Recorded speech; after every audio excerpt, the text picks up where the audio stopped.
Le livre de Genèse, chapitre 1, du 1er au 2e verset, nous dit « Au commencement, Dieu créa les cieux et la terre. La terre était informe et vide. Il y avait des ténèbres à la surface de l'abîme, et l'Esprit de Dieu se mouvait au-dessus des eaux. » C'est le fondement de la Bible, une histoire familière à d'innombrables âmes à travers le monde. Ce récit nous raconte comment tout est apparu, l'origine du temps et la naissance de la vie telle que nous la connaissons. Au sein de ce grand récit, nous trouvons l'histoire de la création, une histoire qui captive l'humanité depuis des siècles, suscitant d'innombrables interprétations et débats. La Genèse est la pierre angulaire qui façonne notre compréhension de Dieu, de l'humanité et du monde que nous habitons. Elle pose des questions fondamentales sur l'existence, le bien et le mal, et la nature du divin. C'est une grande symphonie du cosmos, le sens de l'être humain, nos origines et le but de notre existence. Genèse chapitre 1 se déroule comme une magnifique symphonie, chaque jour jouant une mélodie distincte dans la grande tapisserie de la création.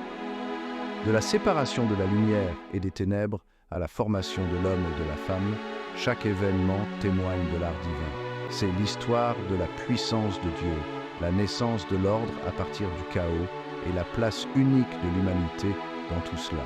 Un monde méticuleusement conçu où chaque chose a un but et une place.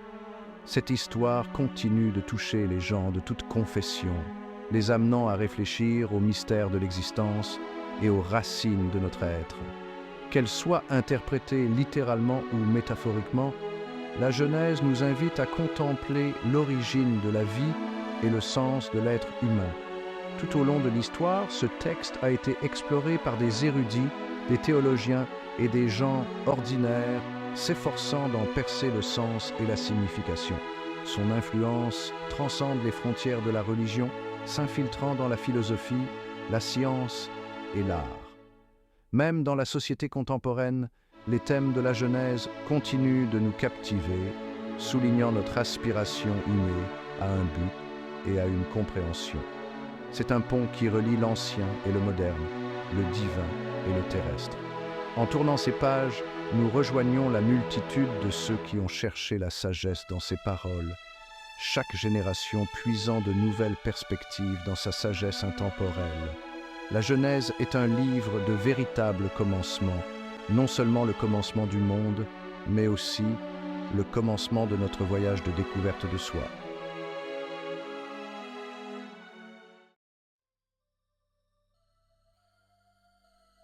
Le livre de Genèse, chapitre 1, du 3e au 5e verset, nous dit « Dieu dit que la lumière soit, et la lumière fut. Dieu vit que la lumière était bonne, et Dieu sépara la lumière d'avec les ténèbres. Dieu appela la lumière jour, et il appela les ténèbres nuit. Ainsi il y eut un soir, et il y eut un matin. Ce fut le premier jour. » Le premier acte de la création. L'univers était enveloppé de ténèbres, le chaos régnait, dépourvu de vie et de forme. Et Dieu dit que la lumière soit, et la lumière fut, perçant les ténèbres, illuminant un monde naissant. Ce fut un moment de pure création, le tout début de tout ce qui existe. Mais ce n'était pas seulement la création de la lumière physique, c'était la lumière de la présence de Dieu, la lumière de la vie elle-même. C'était un signe que l'ordre pouvait émerger du chaos, une lueur d'espoir, un rappel que même dans les moments les plus sombres, il y a toujours de la lumière à trouver. Le livre de Genèse, chapitre 1, du 6e au 8e verset, nous dit « Dieu dit qu'il y ait une étendue entre les eaux et qu'elle sépare les eaux d'avec les eaux. Et Dieu fit l'étendue et il sépara les eaux qui sont au-dessous de l'étendue d'avec les eaux qui sont au-dessus de l'étendue. Et cela fut ainsi. Dieu appela l'étendue ciel. Ainsi il y eut un soir et il y eut un matin. Ce fut le second jour. Au deuxième jour, Dieu parla à nouveau. Les eaux immenses et informes furent divisées, créant le ciel au-dessus et les océans en dessous.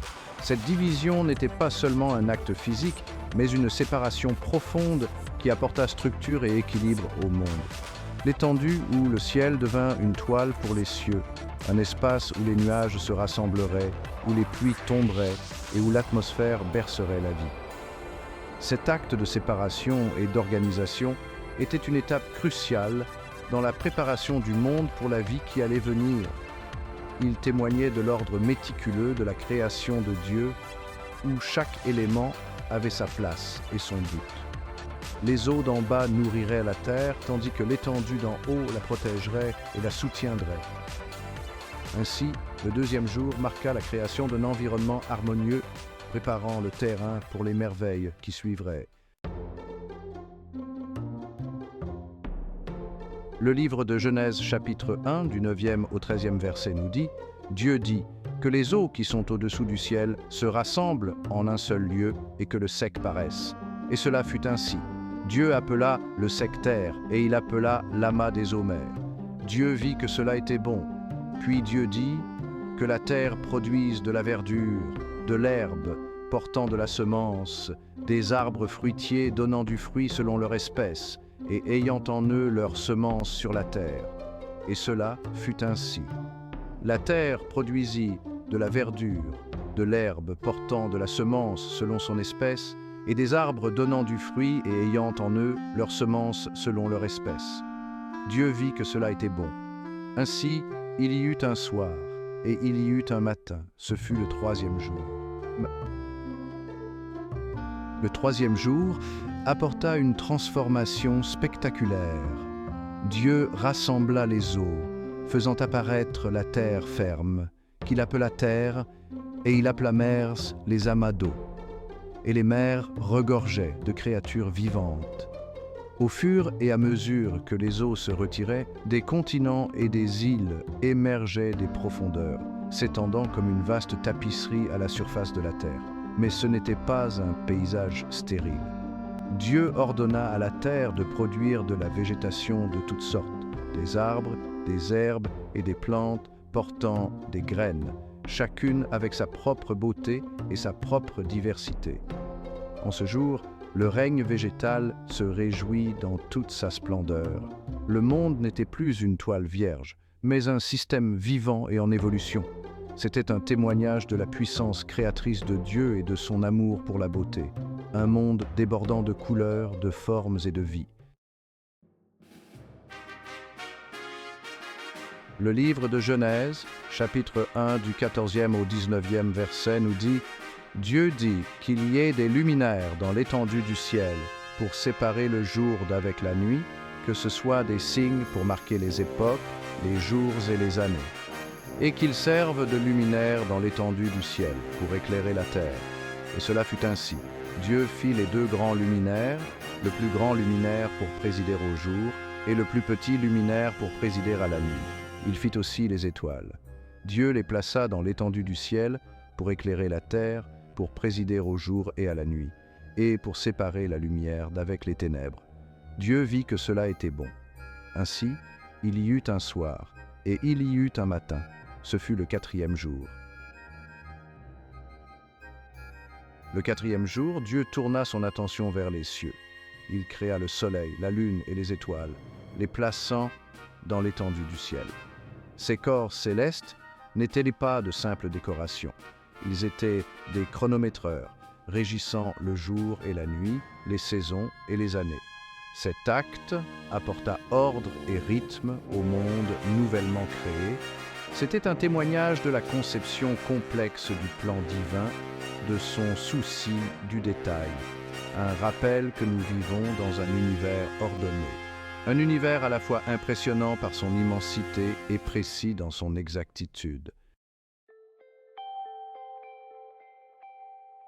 Le livre de Genèse, chapitre 1 du 20e au 23e verset nous dit « Dieu dit que les eaux produisent en abondance des animaux vivants et que des oiseaux volent sur la terre vers l'étendue du ciel.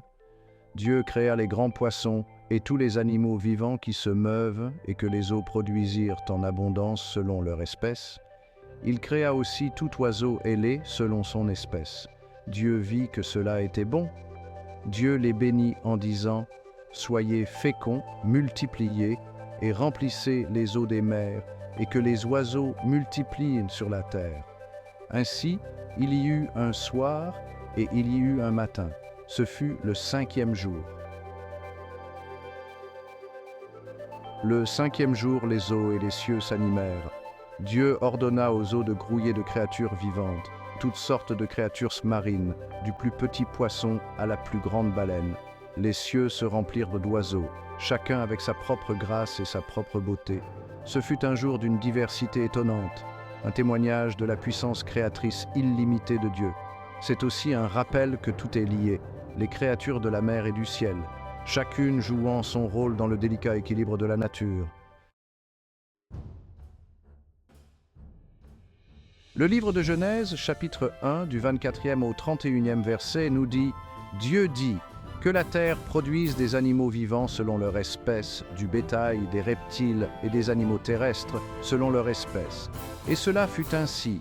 Dieu fit les animaux de la terre selon leur espèce, le bétail selon son espèce, et tous les reptiles de la terre selon leur espèce. Dieu vit que cela était bon. Puis Dieu dit « Faisons l'homme à notre image, selon notre ressemblance, et qu'il domine sur les poissons de la mer, sur les oiseaux du ciel, sur le bétail, sur toute la terre, et sur tous les reptiles qui rampent sur la terre. » Dieu créa l'homme à son image, il le créa à l'image de Dieu. Il créa l'homme et la femme. Dieu les bénit et Dieu leur dit « Soyez féconds, multipliez, remplissez la terre et l'assujettissez, et dominez sur les poissons de la mer, sur les oiseaux du ciel, et sur tout animal qui se meut sur la terre. » Et Dieu dit « Voici, je vous donne toute herbe portant de la semence et qui est à la surface de toute la terre, et tout arbre ayant en lui du fruit d'arbre et portant de la semence.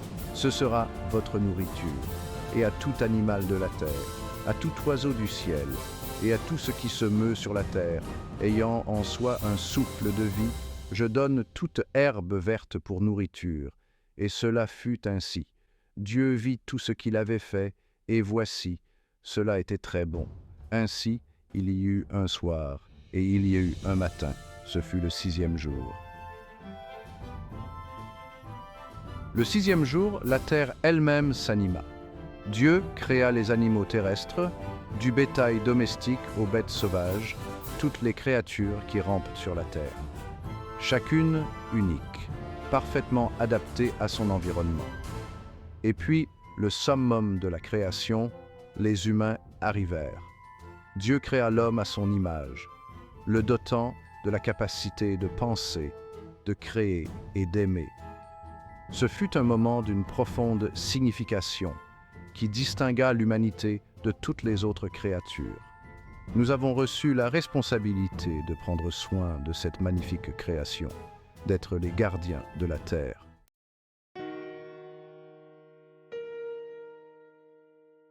Le souffle de vie est l'image de Dieu. La création de l'humanité est décrite avec une intimité à couper le souffle. Dieu forma l'homme de la poussière du sol, souffla dans ses narines un souffle de vie, et l'homme devint un être vivant. Ce n'était pas un simple souffle physique, c'était un souffle spirituel, l'essence même de la vie. Nous sommes créés à l'image de Dieu. Cela ne signifie pas seulement que nous ressemblons physiquement à Dieu. Cela signifie aussi que nous sommes dotés de la capacité de refléter les qualités divines, la sagesse, la créativité, la compassion, le désir de relation. Nous avons la capacité d'aimer, de créer, de penser et de nous connecter à quelque chose de plus grand que nous.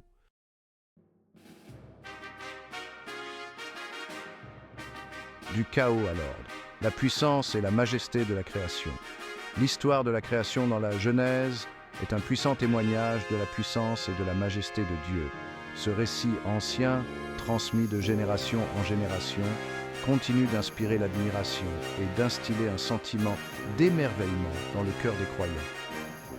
Il nous montre Dieu insufflant la réalité à l'existence par sa parole, formant l'univers par un seul ordre.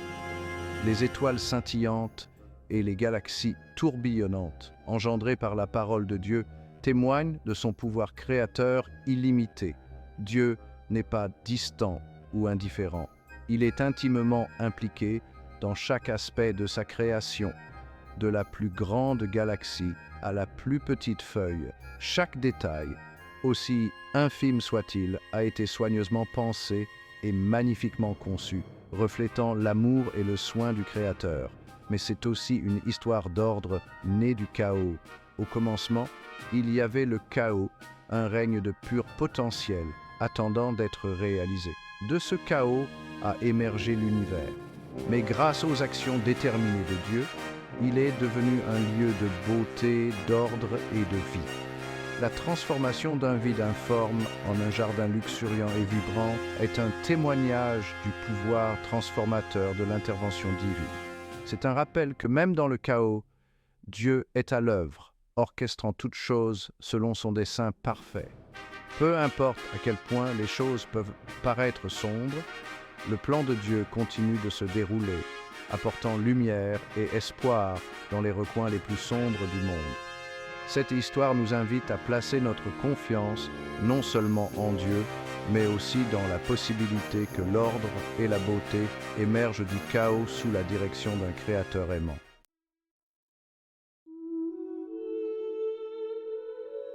Une histoire intemporelle pour le monde moderne.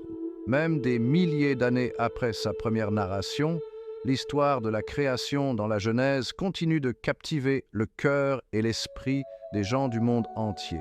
Transcendant les cultures et les générations, ce récit ancien continue de trouver un écho auprès de millions de personnes, offrant sagesse et conseils dans notre monde en constante évolution. Au fond, cette histoire fait écho à notre profond désir de sens, de but et de connexion. Dans un monde qui semble souvent fragmenté et divisé, l'histoire de la création offre un sentiment d'unité et d'appartenance, nous rappelant nos origines communes et la fraternité de l'humanité. Cela nous rappelle que nous faisons partie de quelque chose de bien plus grand que nous-mêmes, d'une création qui nous inspire par sa beauté et nous humilie par sa complexité. De l'immensité de l'univers au réseau complexe d'une simple feuille, la majesté de l'histoire de la création est évidente dans chaque aspect du monde qui nous entoure. Que nous interprétions l'histoire de la création littéralement ou métaphoriquement, elle nous invite à contempler la nature de Dieu, la nature de l'humanité et notre place dans le grand ordre des choses. Elle nous invite à examiner notre relation avec le divin, les uns avec les autres et avec le monde naturel. Elle nous amène à nous interroger sur les origines de l'univers, le but de notre existence, notre responsabilité les uns envers les autres et notre rôle dans la protection de cette planète que nous appelons notre maison. Face aux défis mondiaux tels que le changement climatique et les injustices sociales, l'histoire de la création nous incite à agir avec compassion et responsabilité. Alors la prochaine fois que vous contemplerez le ciel nocturne ou que vous vous émerveillerez devant les rouages complexes de la nature, souvenez-vous de l'histoire de la création. Laissez-la susciter l'émerveillement et l'admiration dans votre cœur.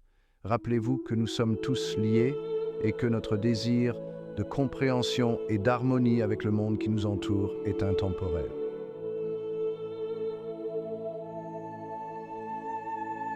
N'oubliez pas de vous abonner pour ne manquer aucune de nos prochaines vidéos sur la spiritualité et la foi.